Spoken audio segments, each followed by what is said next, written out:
Kembali lagi bersama saya Aidil Kurniawan yang tentunya akan melanjutkan pembahasan bagaimana lingkup yang ada pada sistem moneter. Nah, tanpa berlama-lama langsung saja saya akan menjelaskan terlebih dulu apa sih itu giro wajib minimum. Nah, giro wajib minimum atau yang disebut juga statutory reserve requirement adalah simpanan minimum bank umum dalam bentuk giro pada B yang besarnya ditetapkan persentase tertentu dari dana pihak ketiga. Dana pihak ketiga yang dimaksud di sini adalah giro wadiah, tabungan mudharabah, deposito investasi mudharabah, serta kewajiban lainnya.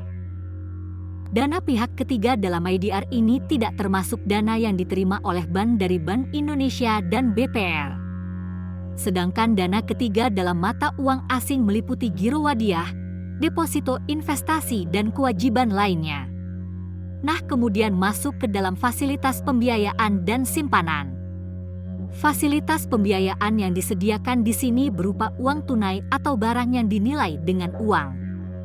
Dilihat dari sisi bagi hasilnya, ada dua jenis bagi hasil, tergantung kesepakatan, yaitu revenue sharing atau profit sharing.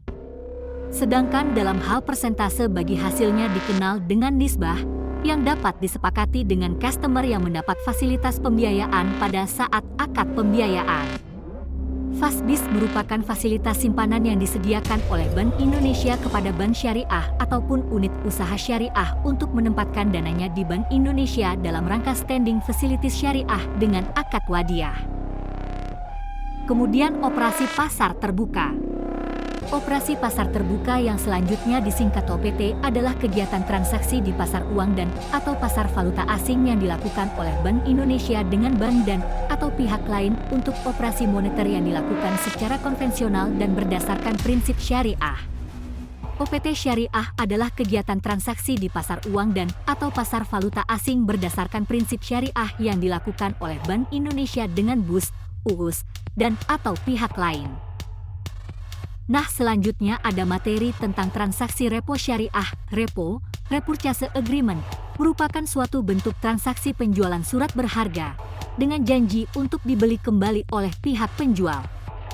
Praktik repo di dunia perbankan biasanya berlangsung dengan jalan pencatatan aset yang telah dibeli sebagai asetnya. Namun, meski benar bahwa aset tersebut telah menjadi milik pembeli, namun pembeli masih dibebani kewajiban terikat, yaitu harus bersedia menjual kembali aset yang telah dibelinya kepada perbankan penjual.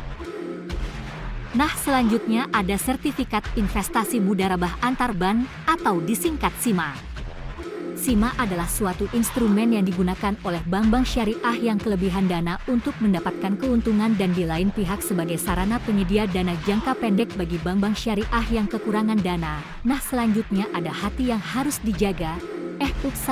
Selanjutnya ada PAKSBI. PAKSBI atau Serifikat Bank Indonesia, SBI, adalah suatu instrumen hutang yang diterbitkan atau yang berasal dari pemerintah atau bank sentral di negara tersebut atas dasar unjuk dengan jumlah yang tertentu dan akan dibayarkan kepada pemegang atau pemilik dana pada tanggal yang telah ditentukan dan disepakati bersama sebelumnya.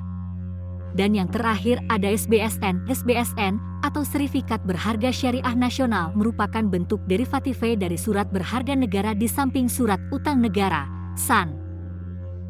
Mungkin itu saja dari pembahasan kita hari ini, semoga bermanfaat dan saya ucapkan mohon maaf atas segala kekurang karena kebenaran hanya milik Tuhan dan kesalahan datangnya dari setan dan saya hanya tumbal. Terima kasih. Assalamualaikum warahmatullahi wabarakatuh.